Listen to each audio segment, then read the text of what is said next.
On va lire dans Luc, le chapitre 22, le verset 1er. Luc 22, verset 1er, il est écrit... Verset 7, pardon, excusez-moi, c'est une erreur. Luc 22, verset 7. Le jour des pains sans levain, où l'on devait immoler la Pâque, arriva, et Jésus envoya Pierre et Jean en disant « Allez nous préparer la Pâque afin que nous la mangions. » Ils lui dirent « Où veux-tu que nous la préparions ?» Il leur répondit « Voici, quand vous serez entrés dans la ville, vous rencontrerez un homme portant une cruche d'eau. Suivez-le dans la maison où il entrera. Et vous direz au maître de la maison, le maître te dit, où est le lieu où je mangerai la Pâque avec mes disciples? Et il vous montrera une grande chambre haute, meublée. C'est là que vous préparerez la Pâque. Ils partirent et trouvèrent les choses comme il le leur avait dit. Et ils préparèrent la Pâque. L'heure étant venue, il se mit à table et les apôtres avec lui. Il leur dit, j'ai désiré vivement manger cette Pâque avec vous avant de souffrir, car je vous le dis, je ne la mangerai plus jusqu'à ce qu'elle soit accomplie dans le royaume de Dieu. Et ayant pris une coupe, il rendit grâce et il dit, prenez cette coupe et distribuez-la entre vous. Car, je vous le dis, je ne boirai plus désormais du fruit de la vigne jusqu'à ce que le royaume de Dieu soit venu. Ensuite, il prit du pain et après avoir rendu grâce, il le rompit et le leur donna en disant, ceci est mon corps qui est donné pour vous. Faites ceci en mémoire de moi. Il prit de même la coupe après le souper et la leur donna en disant, cette coupe est la nouvelle alliance en mon sang qui est répandue pour vous. Cependant, voici la main de celui qui me livre est avec moi à cette table. Le Fils de l'homme s'en va selon qu'il est déterminé, ce qui est déterminé. Mais malheur à l'homme par qui il est livré.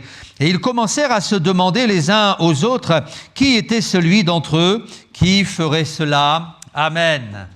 Voilà cette lecture d'introduction qui nous ramène à ce repas de Pâques. Ce sera le dernier repas de Jésus avec ses disciples, puisque quelques heures plus tard, il sera livré entre les mains de ses bourreaux, il sera mis à mort. Avant cela, on va le torturer, on va le flageller, on va l'humilier, après quoi on l'amènera sur la croix. Et là, Jésus va donner sa vie en sacrifice pour le péché du monde entier. Jésus va mourir dans quelques heures et il prend donc le dernier repas avec ses disciples et il prépare cette soirée.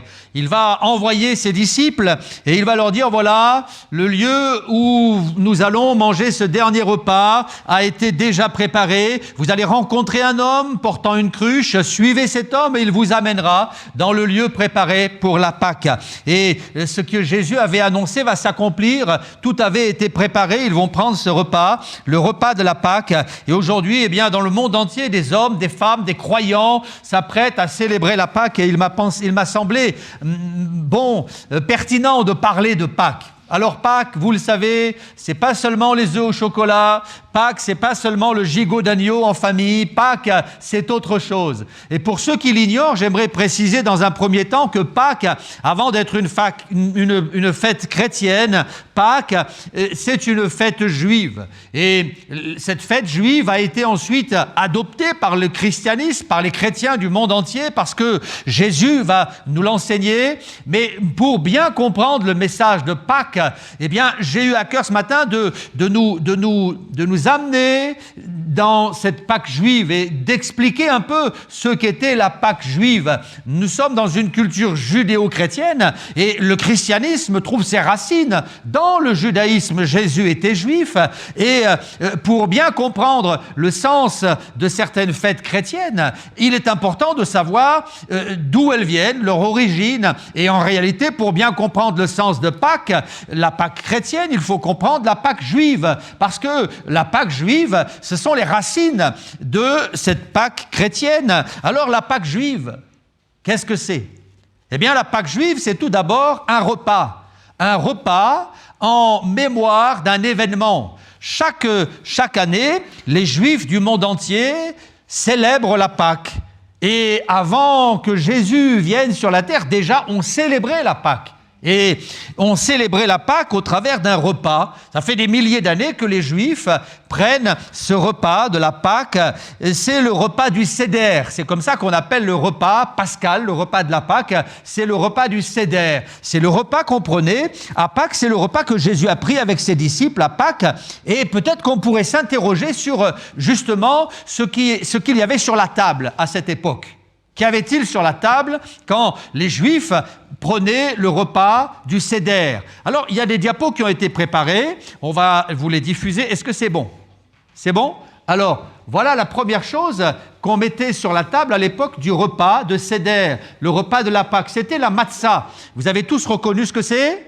La matzah, nous aujourd'hui on appelle ça le pain azim ou le pain sans levain. Il y avait sur la table du pain sans levain. Et le levain, c'était le symbole du péché. On raconte qu'il y avait une coutume, c'est que quelques jours avant la Pâque, la maman cachait un peu de levain dans les placards, dans les armoires, derrière les couverts ou bien sous les lits. Et là, les enfants avaient cette habitude chaque année d'essayer de trouver où se trouvait le levain. Et quelques jours avant la Pâque, eh bien, il fallait aller chercher derrière les couverts, sous les lits, pour enlever tout le levain que la maman avait caché. Et ensuite, eh bien, on venait avec une petite balayette, une petite pelle et on ramassait le levain. Et on expulsait le levain de la maison. C'était une coutume, un rituel. Et en réalité, la Bible nous enseigne que le levain, c'est le symbole du péché. Et nous, chrétiens, eh bien, nous avons pris note de ces choses-là et nous avons compris que le Seigneur nous invite dans sa parole aussi à ôter le péché de notre vie. Je voudrais te dire ce matin qu'il est important que quotidiennement, nous fassions le ménage dans nos vies pour enlever le levain du péché.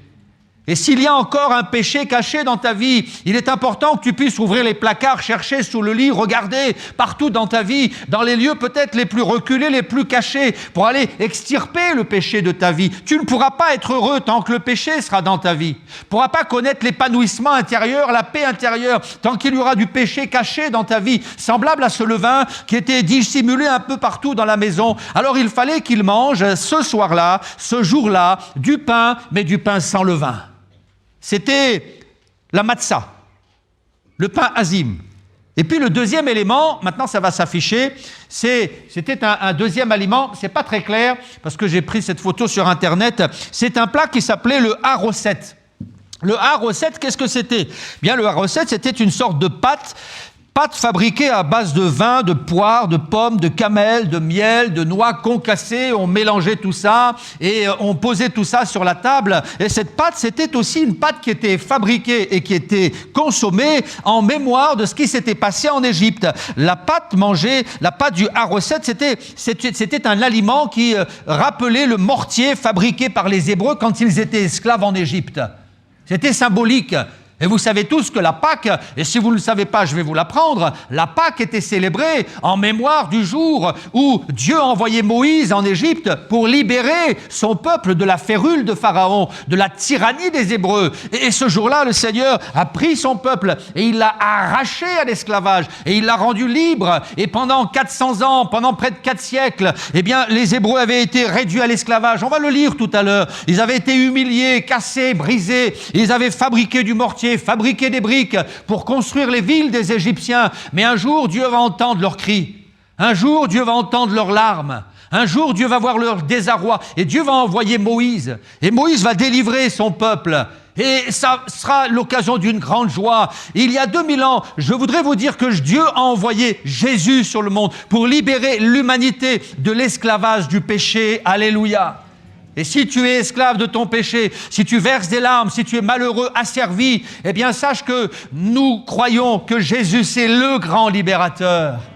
Alors il mangeait le harosset, cette pâte fabriquée à base de pommes, de cannelle, de miel, de noix, en mémoire de l'esclavage et du mortier qui était fabriqué par les Hébreux. Et on mettait donc le harosset sur la table et on devait tremper le pain azim dans le harosset. Et c'est comme ça qu'on mangeait le pain azim avec cette pâte qu'on appelait le harosset.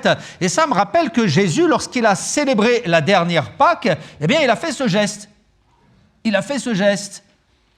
Vous l'avez lu tout à l'heure avec moi. Il est dit que Jésus, le dernier soir, lorsqu'ils ont pris le repas du Seder, le repas de Pâques, a annoncé qu'il devait mourir.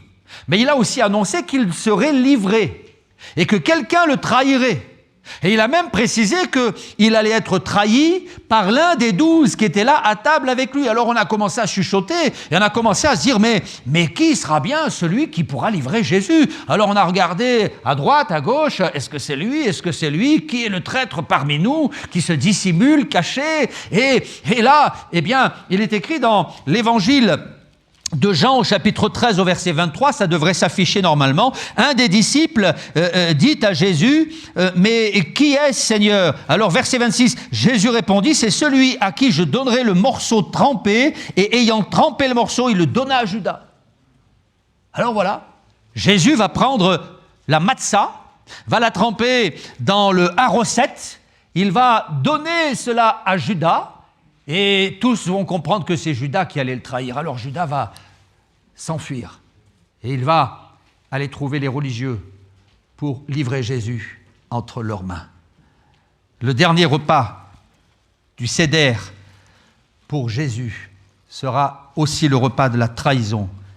Alors la matzah, le harosset, et puis il y avait un autre aliment, un aliment qu'on appelait la hazeret. Alors la hazeret, ce sont les herbes amères. C'est une sorte de radis, on voit ici la photo, une sorte de radis amer, on appelle ça du réfort. Peut-être que vous connaissez ça. Nous, on ne consomme pas trop ce genre de choses parce que c'est très très fort, c'est amer. Et il y avait donc des herbes amères sur la table. Aujourd'hui, du réfort, ce radis très très très fort et très très amer. Et cette amertume, elle devait rappeler au peuple qu'un jour, eh bien, ils avaient vécu dans l'amertume. Dans l'Exode au chapitre 1er, j'aimerais qu'on lise aussi ce passage. On va le lire ensemble au verset 8. Exode chapitre 1er, verset 8, je lis. « Il s'éleva sur l'Égypte un nouveau roi qui n'avait pas connu Joseph. » On est donc en Égypte, les Hébreux sont là, ils se sont multipliés, ils habitent en Égypte, ils ont quitté Canaan. Il est écrit au verset 9, « Ce roi dit à son peuple, voilà les enfants d'Israël qui forment un peuple plus nombreux et plus puissant que nous. Allons, montrons-nous habiles à son égard. Empêchons qu'il ne s'accroisse et que, s'il survient une guerre, il ne se joigne à nos ennemis pour nous combattre et sortir ensuite du pays. Et l'on établit sur lui des chefs de corvée afin de l'accabler de travaux pénibles. C'est ainsi qu'il bâtit les villes de Pithom ou de Python et de Ramsès pour servir de magasin à Pharaon. Mais plus on l'accablait et plus il multipliait, s'accroissait. Et l'on prit en aversion les enfants d'Israël. Alors les Égyptiens réduisirent les enfants d'Israël à une dure servitude et ils leur rendirent la vie amère par de rudes travaux en argile et en briques et par tous les ouvrages des champs. Et c'était avec cruauté qu'il leur imposait tous ces ouvrages. Et j'aimerais qu'on fasse un saut maintenant au chapitre 2, verset 23. Il est dit ceci, « Longtemps après le roi d'Égypte mourut, et les enfants d'Israël gémissaient encore sous la servitude et poussaient des cris. Ces cris que leur arrachait la servitude montèrent jusqu'à Dieu. Dieu entendit leurs gémissements et se souvint de son alliance avec Abraham, Isaac et Jacob. Dieu regarda les enfants d'Israël et il en eut compassion. » Le hazeret, c'était une herbe amère et il fallait la consommer en souvenir de cette période où on avait vécu pendant 400 ans dans l'amertume, au service d'un peuple tyrannique, au service d'un roi sans scrupules et sans conscience.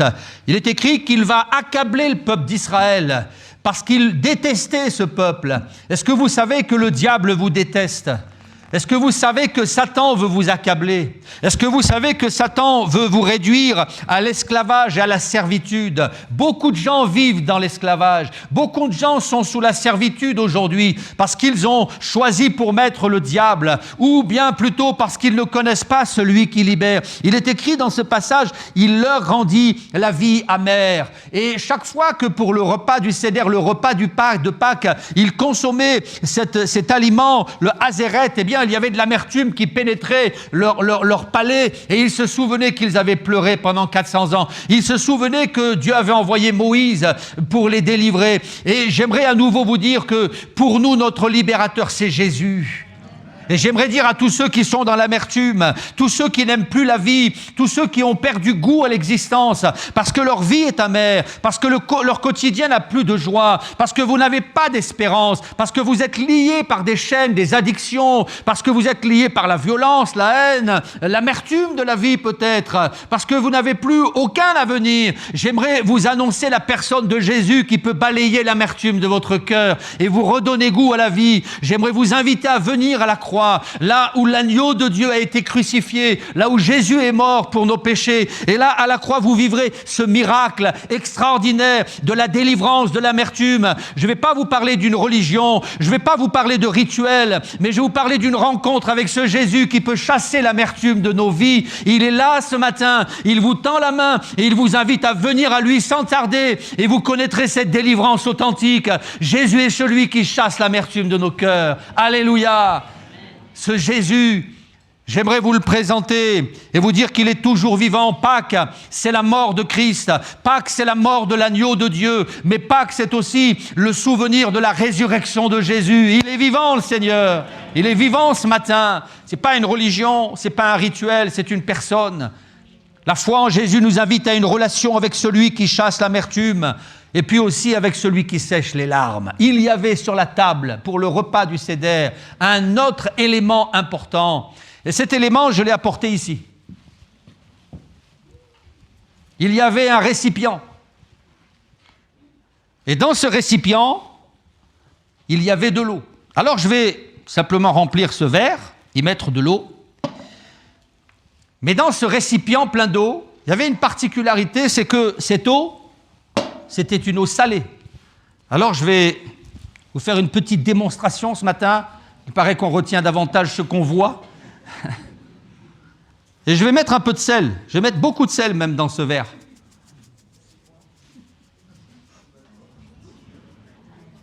Je continue. Je fais durer le plaisir, hein. J'ai même prévu mon petit ustensile. Je vais remuer.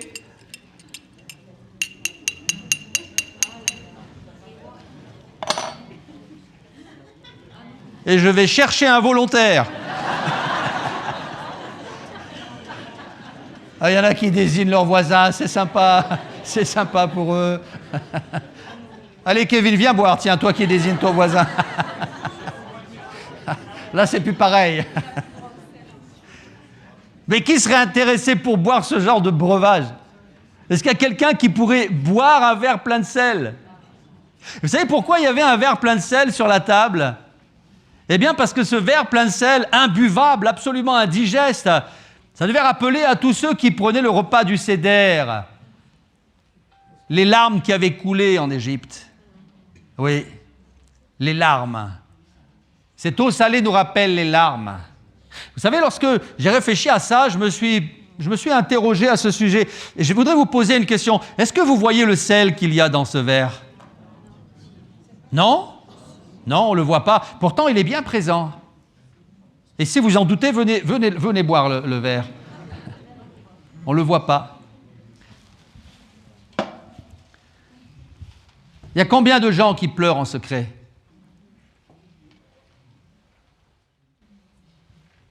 Combien de gens qui versent des larmes et personne ne le voit? Combien de gens qui sont malheureux, mais quand ils sont en public, ils donnent le change.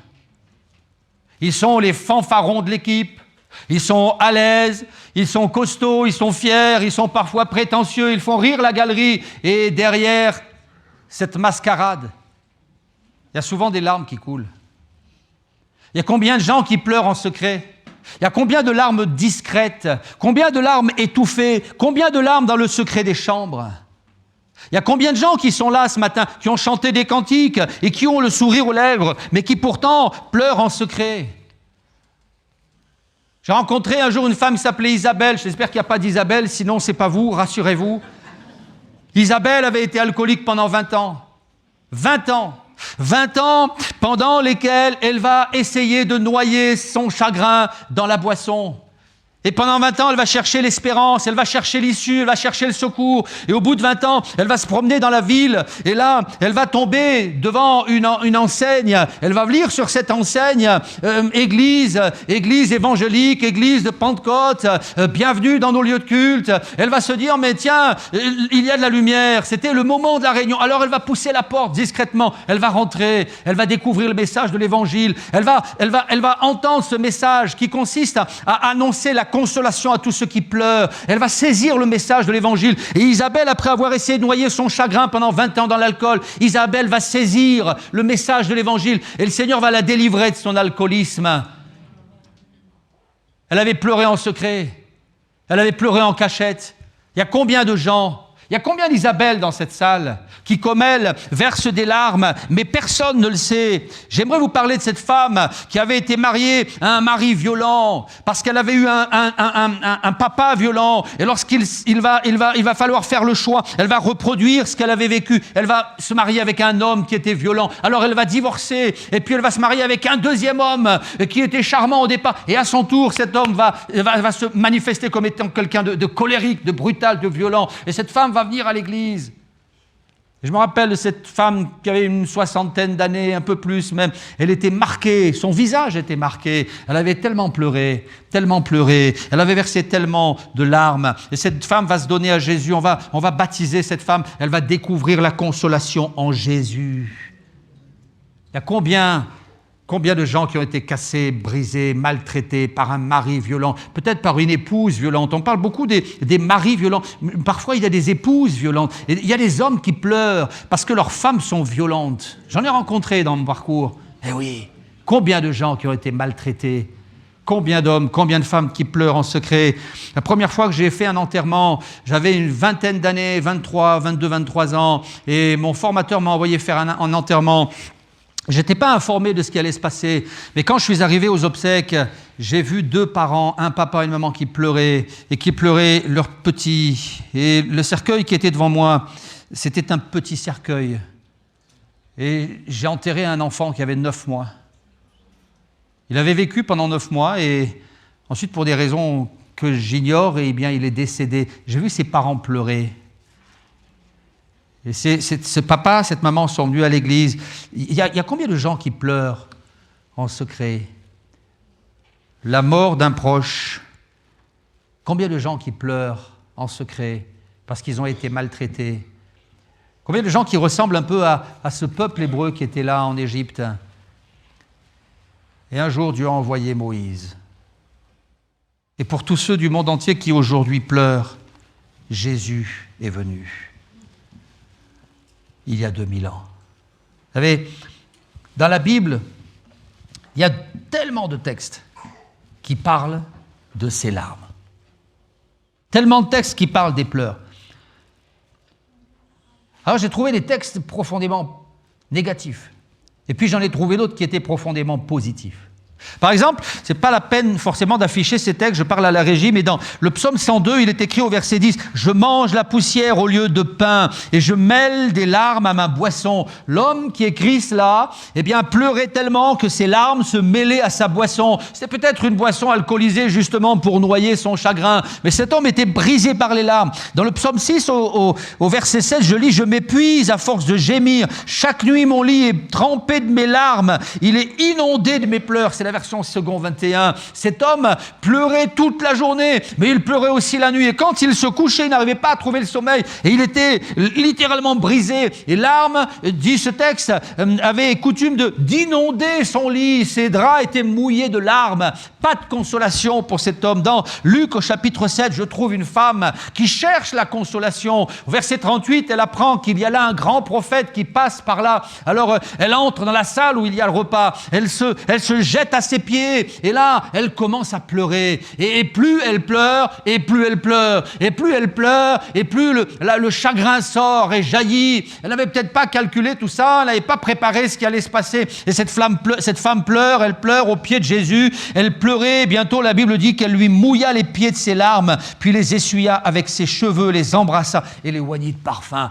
Et en réalité, pendant qu'elle était en train de pleurer, c'est toute sa détresse qui sortait. C'est toute sa souffrance qu'elle évacuait au pied de Jésus. Vous connaissez la bonne nouvelle? C'est que Jésus va se tourner vers elle. Jésus va lui accorder le pardon de son péché. Jésus va lui accorder la délivrance de son passé. Jésus va lui accorder une vie nouvelle. Ceux qui étaient là ont jugé cette femme. Et ils ont dit, mais c'est une mauvaise femme, c'est une dévergondée, c'est une prostituée. Mais tu te laisses approcher par cette femme, Jésus. Vous savez, on a tellement vite fait de juger ceux qui tournent mal. On a tellement de facilité à placer une étiquette sur ceux qui sont brisés, boiteux. C'est ce qu'on a fait pour cette femme. Mais derrière ces larmes, il y avait une souffrance, il y avait toute une vie de souffrance. Qu'est-ce qu'elle avait vécu avant pour en arriver à ça? Et Jésus ne va pas se contenter de regarder l'apparence. Il va regarder le cœur, puis surtout il va regarder le passé de cette femme. Et Jésus va lui accorder ce pardon, cette délivrance. Ce n'est pas écrit, mais je pense qu'en repartant, cette femme a certainement continué de pleurer. Et cette fois-ci, c'était des larmes de joie. Vous savez, quand je me suis converti, j'ai pleuré. J'ai pleuré avant, pendant et après. Avant, c'était des larmes de tristesse et de désespoir.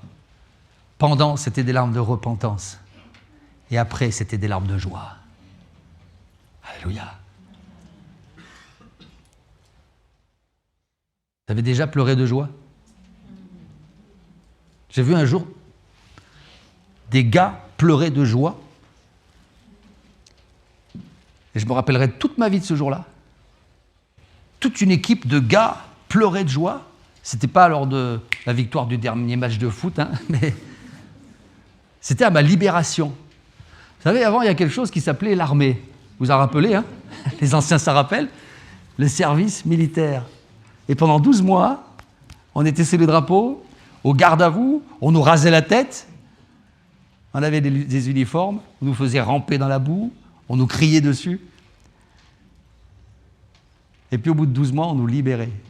Je me rappelle de ces gars, devant le portail du régiment, à Altkirch, en Alsace.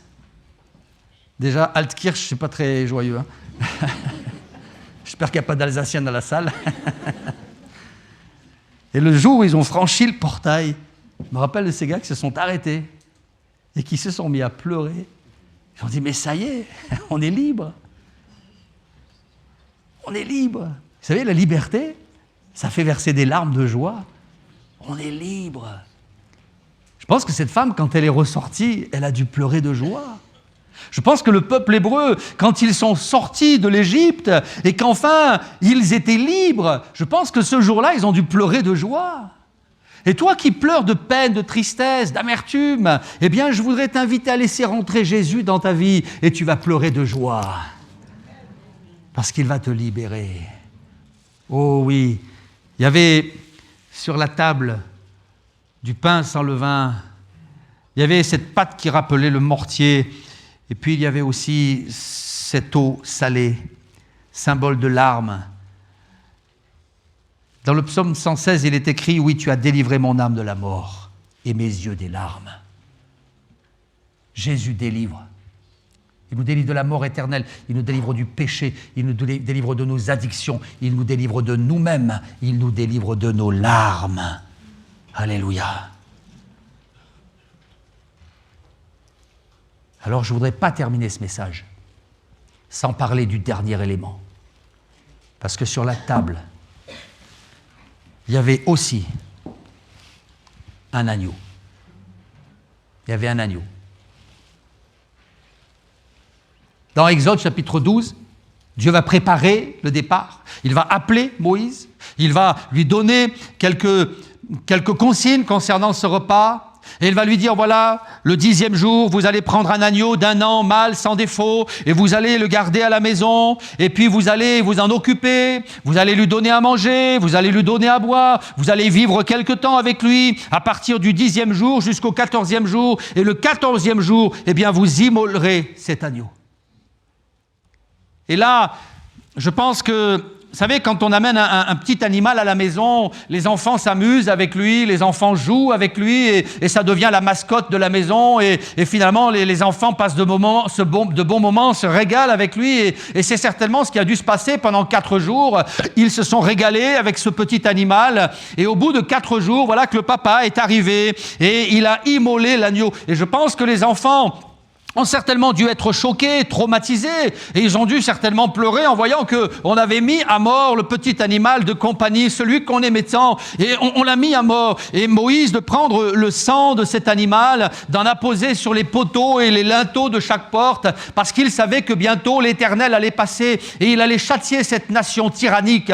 L'Égypte allait être brisée, il va casser les reins de ce pays, et la Bible dit que Dieu va annoncer à Moïse, je vais châtier tous les aînés, tous les premiers-nés dans chaque maison, des animaux et des humains seront mis à mort. Et la nuit est tombée, et l'ange de l'Éternel est passé, et il est passé devant chaque maison, et partout où il passait, il y avait un mort, un décès, l'aîné des animaux décédé, l'aîné parmi les humains décédé. Et partout dans le pays d'Égypte, on a entendu des larmes de désespoir, parce que Dieu était en train de juger cette nation tyrannique, mesquine, occulte, méchante.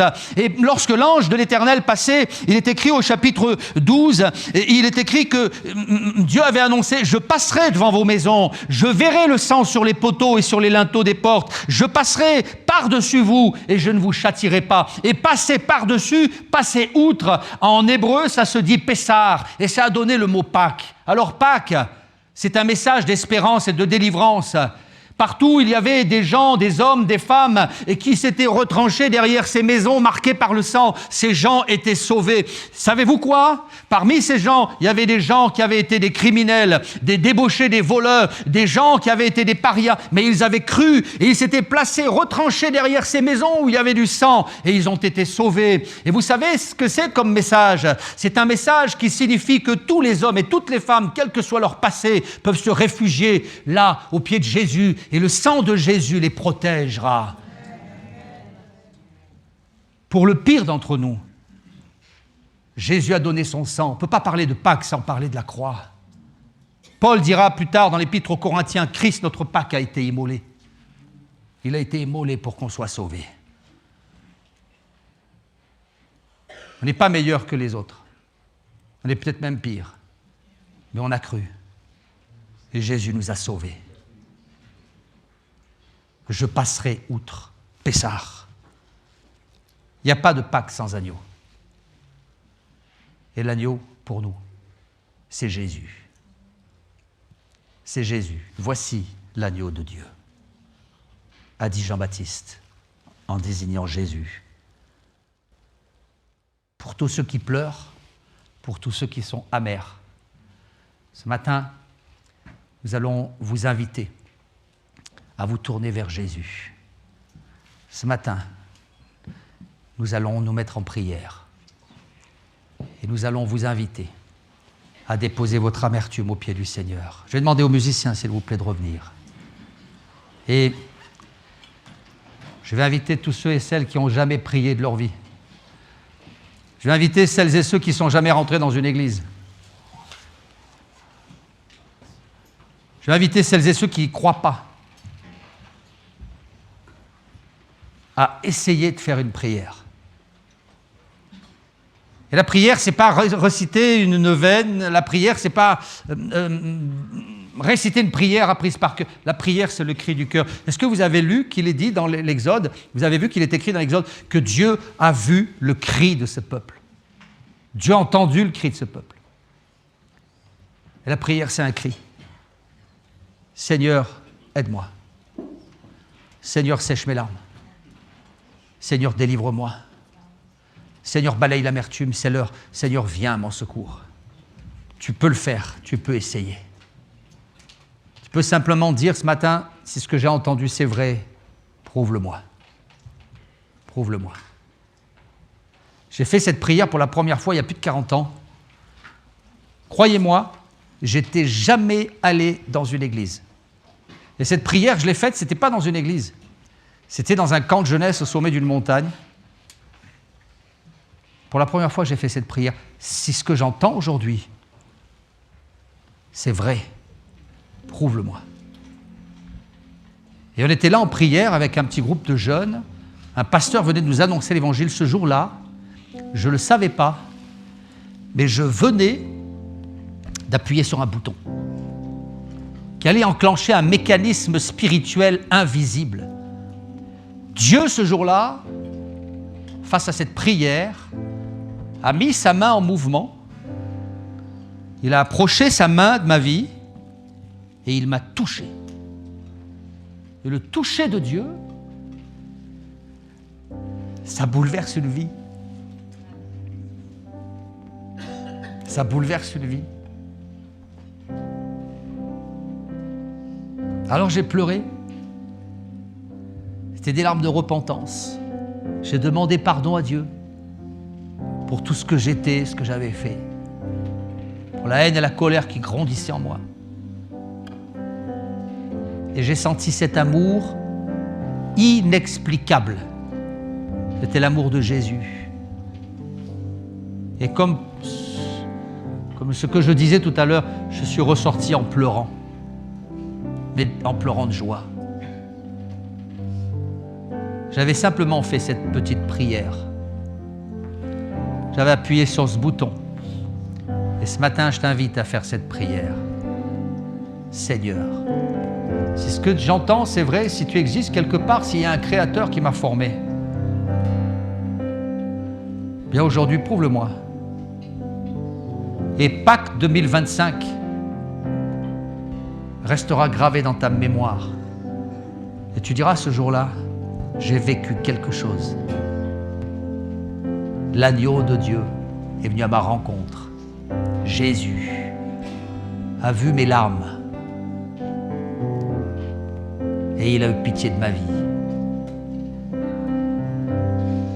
Je sais qu'à l'instant où je parle, tu es en train de dire, mais je ferai cette démarche quand je serai devenu meilleur, parce que je ne mérite pas ça. Alors, écoute-moi bien, ça c'est l'argument du diable, parce que tu n'arriveras jamais à devenir meilleur sans Jésus. Viens à Jésus comme tu es. Il t'accepte. Place-toi là, sous le sang de la croix. Jésus est mort pour tes péchés. Il est mort alors qu'on était encore mauvais, encore perdu, encore tordu. Il nous a aimés. L'apôtre Jean dira ceci, nous l'aimons parce qu'il nous a aimés le premier. Alors je vais faire quelque chose, vous inviter à vous recueillir.